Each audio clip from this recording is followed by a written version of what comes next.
Hey guys, the Pokémon Company International kindly invited me to their headquarters to test out the coming mobile game Pokémon Trading Card Game Pocket. They gave us over an hour with the game to learn the ins and outs and how it differs from what came before, as well as all the unique aspects. So here are my thoughts on all the features we saw in the coming game, so sit back, relax, and let's get into some cards. In a world where the Pokémon TCG is growing at a massive rate, in February the Pokémon Company announced their next mobile venture, Pokémon TCG Pocket, an adaptation of the Pokémon TCG, and this is almost here. A common thing I see online is the query of why Pokémon TCG Pocket exists while we have Pokémon TCG Live on the PC and mobile. Pokémon TCG Live is intrinsically tied to the physical TCG, with obtaining cards largely based on the booster packs and the products you get in real life, and the battle system is intended as a direct conversion of the actual TCG. Pokémon TCG Pocket, however, is clearly a built-up experience designed for mobile devices. From the opening of the cards to the different battle systems, this is 100% a mobile experience, and it varies massively to the Pokémon TCG as a whole. It's entirely separate and its own thing, so there is no connectivity with Pokémon TCG Live. It goes without saying that the bulk of the game and what people are expecting is the opening of the Pokémon TCG packs. The game at launch will include one set of cards, Genetic Apex, which contains over 280 cards within, and to get these cards you simply open booster packs. Each pack you open will give you 5 cards, but unlike the main TCG, there is no guarantee of a card of a certain rarity or higher. One pack I opened gave me nothing higher than a 2 diamond card, while others had a rare one. There is also a small chance of a rare pack, which includes far more rare cards. However, in exchange to how the Pokémon TCG normally works, the booster packs you select will have a different selection of cards from the set. For example, the first pack I selected would not give me any of the cards in the set featuring Bulbasaur, so in order to get the Bulbasaur card, I'd have to open a different booster pack artwork. Luckily, the game does show you the offering rates for each booster pack before you open, which shows you what cards are in it, separated by rarity. Each individual card has got a percentage shown, meaning the game is incredibly transparent with what you can get when you open. The examples we saw gave a 2% chance for a 1 diamond card, for example, and everything up to a 0.22% chance for a 3-star. Of course, this is all subject to change and may even differ between packs at a later date. The rarities are basically set out where 1 diamond is common, 2 is uncommon, 3 is a holo, 4 is an EX, 1 star is an illustration, 2 stars is a Pokemon EX illustration or supporter illustration, and 3 stars is an immersive art card. The cards themselves are a mix of old artwork from the Pokemon TCG, such as the base set Pikachu, the Neo Destiny Hitmonlee, as well as a variety of new artwork, and all the illustration cards are new. You will see so many new pieces of artwork from so many of the artists that create art for the Pokemon TCG, such as T-Zero, Hyogo no Suke, Kuki Saito, Soso, Anasaki Dynamic, Ghidorah, and so many more. So if you're a fan of certain artists, you'll definitely want to check out the cards here. I found myself just staring at so many of the illustration cards when I pulled them, as they were just so stunning to see on the screen, seemingly designed to pop on the phone screen rather than when printed on a card. I'd argue that some of the artwork we see in this game is amongst the best that the Pokemon TCG has ever seen. For all players, you can open 2 packs every 24 hours, specifically with a pack recharging every 12 hours. You can't stack these packs, so once you hit 2 available, the counter will stop until you next open them. There are items that allow you to speed up the wait time, pack hourglasses, which reduce it by an hour per item. And you can also pay to open 10 booster packs at once. This will basically cost 60 Pokegold for paid currency, which we'll get into at a later point. There's also a brand new feature called Wonder Pick, which has its own stamina system. This feature allows for you to see packs which have been opened by other players, and give yourself a chance to select their pack and get one of the cards they have opened. This is an equal 1 in 5 chance for all of the cards, and the other players do not lose that card. There can also be special Wonder Picks, including items and promo cards in the future. This basically allows for the possibility to hunt down a card that you need that you've seen other people get. The Wonder Hourglass is an item which can also be earned and will reduce the time waiting to use the Wonder Pick. As you open packs and level up, you also get special pack points. These can be used, once accumulated, to purchase any card you want, so if you have a chase card, such as a specific illustration card, or you really want one of the illustration cards, you can save up and eventually get it manually through this. It costs from 35 points for a 1 diamond card, up to 1500 points for a 3-star. Of course, the cards that everyone will want to see are the immersive cards, like the Pikachu shown at the reveal and the Mewtwo EX card shown at Worlds. And there is even more. These cards are stunning when you go into them, and not only do you get to see such expanded artwork, there are audio elements, so you can hear the Pokemon in the card, hear the surroundings, and it feels truly immersive. But there is a bit of a catch. These are basically videos that take you through the stunning vistas, and there's no interactivity, but despite that, these will undoubtedly be the chase cards for people, even for me. It's also worth noting that the set doesn't include any trainer cards outside of the supporter cards. These are all actually in a separate promo set and can be purchased in the in-game shop for pack points and other currencies depending on the card. But we didn't actually see any Stadium or Tool cards at this time. Much like most mobile games, Pokémon TCG Pocket is a progression system. This system is basically done through experience, and you gain experience by opening booster packs, and as you open more booster packs, your level will increase and you'll gain items such as hourglasses just by leveling up. There is also a variety of missions to complete. These include daily missions, such as logging in and opening booster packs, which reset each day. Beginner missions, which will help you learn the game. As you complete these missions, you also get additional rewards for full completion. These rewards seem fairly simple and offer many items to keep you going. There are also card decks missions based on the cards you can get, and themed collections.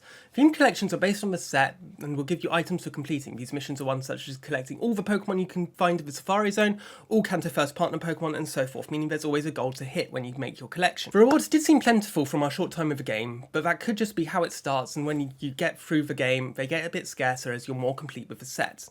So, now you've opened your booster packs, what can you do with them? The game has multiple different ways to look at them. First, you can simply look at the card through the card decks with specific filters to hunt down the cards that you have. The cards here have got some 3D physical weight to them, so it doesn't just look like you're loading up a JPG on your phone, but they look like and feel like cards. There's a holographic sheen to some of them, and the rarer cards even have some 3D effects. For example, with the standard Charizard EX card, when you move it around you can see the fire effects bursting out of the card.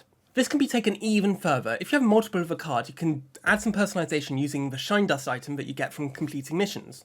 With the Shine Dust and exchanging with duplicate cards, you can add some special flair on your card. This flair is typically built towards the card, primarily focused on the card's type. So in addition to the standard flares, you can have a Venusaur which will have some leaves added as its flair. This helps add some personalisation. You can even see the flair whilst you're using the card in battle. There's also a binder option in your card collection. With this, you can put together various cards themed however you do so wish, and you can even add some special covers that are obtained in missions or bought in the shop to fully sell the scenes, such as having a collection of all the Eevee evolutions. Display boards are also a feature where you can put a single card on display with unique backdrops such as a card display in a museum or other different backgrounds. These can then all be shared with your friends and players in-game, and you can only save up to 15 binders at once, but we are unable to check to see if this amount was able to be increased. A small note that we were also given is that you can collect cards in other languages. If you open cards in one language and then change your game to be a different language, say Japanese, you can then collect the Japanese variants of the card in addition to the English ones you have. You can also get these through WonderPick. Finally, there's also some customization you can use in terms of playmats for your battles, sleeves for your cards, and the coin you use in battle. These are all obtained through missions and in the shop, so you can customize to fit your cards how you see fit and to fit your personality. Now, battles are a fundamental aspect of the Pokemon trading card game, and Pokemon TCG Pocket does bring battles to the fold. These battles can be played either against the computer or with players locally or around the world, but this isn't the TCG you know. This system has been rebuilt from the ground up in order for the battles to be quick for mobile devices. Unlike the Pokemon TCG, where at Worlds you may see a match go on for up to 70 minutes before Game 1 is even finished, here the matches will unlikely take more than 10 minutes, and even that would be pushing it. To start off, your deck is built out of 20 cards, which is a third of the standard size of the Pokemon TCG deck. You start the game by drawing 5 cards, and there are no prize cards involved. Instead, the battles are a first to 3 point system where a knockout of a Pokemon is 1 point and a knockout of a Pokemon EX is 2 points, which makes using Pokemon EX cards even riskier as losing one of them can easily cost you the game. You can also only have up to 3 Pokemon on your bench, and your hand can never exceed 10 cards in it. In addition to that, resistance is removed, and weakness, rather than being a ×2 scenario, is just an increase of 20 damage. Rather than including energy into your deck, you have a special energy zone which, each turn, will generate a basic energy and show you which energy will be generated in your next turn. This energy does not stack, so you only have one energy in the energy zone at any one time, and you have to use the energy to get the next energy. Of course, there are some supporter cards and trainer cards, and as well as Pokemon abilities, which will give some energy acceleration effect, but this will just generate the energy ad hoc as the card needs it, rather than searching through your deck. If an energy is used up by the effect of an attack or used as a retreat cost, then it is gone forever. You cannot pull it out of a discard pile. The battles we did were quick and smooth with some neat animations when you use attacks. The hit points are done through a HP bar that automatically goes down as moves are used, so you don't have to worry about that, and it's all quick and snappy. The cards in the game at launch are not amongst the most complex compared to the Pokemon TCG, so you're not going to be stumping people with complex mechanics here. Even prints of cards which exist in the main Pokemon TCG are different. Pokeball, for example, will just grab a random Pokemon out of your deck and put it in your hand, as opposed to flipping a coin to search for a specific Pokemon. The ability to search your deck for specific cards and card effects and abilities is basically not available in the game. Pokemon are also limited in that standard Pokemon cards presently only have 1 attack, while Pokemon EX can have 2. But as always, some Pokemon will also have an ability as well. This is all clearly designed to make the game snappier and more suited for a mobile device, and to make even the non-rare cards potentially viable in a competitive scene. That said, the fundamentals of the Pokémon TCG are here, so if you've played before, aside from these small changes, you'll know what you're going into, but if you're new to the Pokémon TCG, this is a fantastic jumping in point so you can learn the basics, especially as there's an auto battle mode which will show you how the battles work using your deck. That said, as the game grows, there's definite potential here for some more creative battle and deck building strategies, so I'm excited to see how this will go as the game releases and more cards get added to it. The game also has a feature that allows you to auto-build your decks, and if you haven't got enough cards to build your own decks, there are rental decks that can be obtained through missions, but these have limited uses and you do not keep the cards. Pokémon TCG Pocket is a free-to-play mobile game, and despite the free packs you can get each day, there is a paid element. The main currency is Pokégold. This currency can cost anything from 99 cents, or your equivalent local currency for 5 Pokégold, up to 99.99, although this is of course subject to change. Pokégold can be used to purchase some accessories such as playmats, custom binders and display boards and so forth, which will cost between 45 and 115 Pokégold, but it's primarily going to be used in conjunction with pack hourglasses to skip the wait time for opening booster packs. Each individual Pokégold will take 2 hours off the wait time. This means if you're to open 10 booster packs at once with your Pokégold, it would cost 60. However, there is a limit. You cannot use more than 720 Pokégold to skip the wait time per day. This does mean you can only open 120 booster packs a day, but doing so would cost a significant amount of money, so it may not be worth it for most players. There is also a paid subscription service to this game. For $9.99 you can get the Premium Pass. This pass gives you an additional booster pack a day to open, as well as unlocking premium missions which include some promo cards and items like sleeves and coins. While this could be seen as pay to win from the outset, there's been reassurances that the promo cards you'll get with the Premium Pass will just be alternate art versions of cards in the set, so it gives no inherent advantage to use these promo cards. There's also a small perk in that players can access the Premium Pass for 2 weeks for no cost to see if it is something that would interest them. Away from the paid elements, there are a number of currencies obtained through completing missions. There's a shop ticket, which is obtained in missions and battles that can be exchanged for playmat sleeves and coins.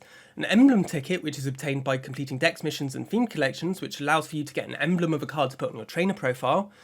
There's a special shop ticket obtained by exchanging high rarity cards and is used to get special accessories. And finally, in confirmation there will be periodic events in the game, there are event shop tickets which can be obtained with event missions which can be exchanged for limited time display boards, binder covers and other items. There's also a daily gift you can get just by visiting the shop for free, which includes items such as hourglasses. From what I played, Pokémon TCG Pocket has a lot of potential for players and collectors alike. Opening packs is extremely satisfying and the new card artwork is absolutely gorgeous. I can already tell people are going to have so much fun with the binders and displays, especially as more and more sets come out. The amount of currencies in the game can be a bit confusing, and it's a shame you can't necessarily pick and choose what you spend your rewards on. You're basically pigeonholed into spending the rewards on specific things, and I do worry that the daily paid usage limit might be a bit high and could give some advantage to players who just throw too much money in. But we are given assurances that the core gameplay is available at no cost and that paying is just a potential means to expedite the gameplay. We'll just have to see how this goes throughout the game's life. That said, the battles are so much fun and I can see myself doing a lot of them whilst waiting for a bus or while on a train, more so than I can see myself jumping on TCG Live for a full TCG battle. The shorter time frame and the smaller deck size just makes it for a perfect mobile experience. With collecting and battling all immediately satisfying, it's definitely something that leaves me wanting more. And with the assurances that sets will come with a regular release cadence and confirmation that there will be events that provide unique rewards, it does feel like it will be a game that will have people coming back again and again and again, even if it's just to open their daily packs. I myself am looking forward to October 30th in order to fully dive into this game.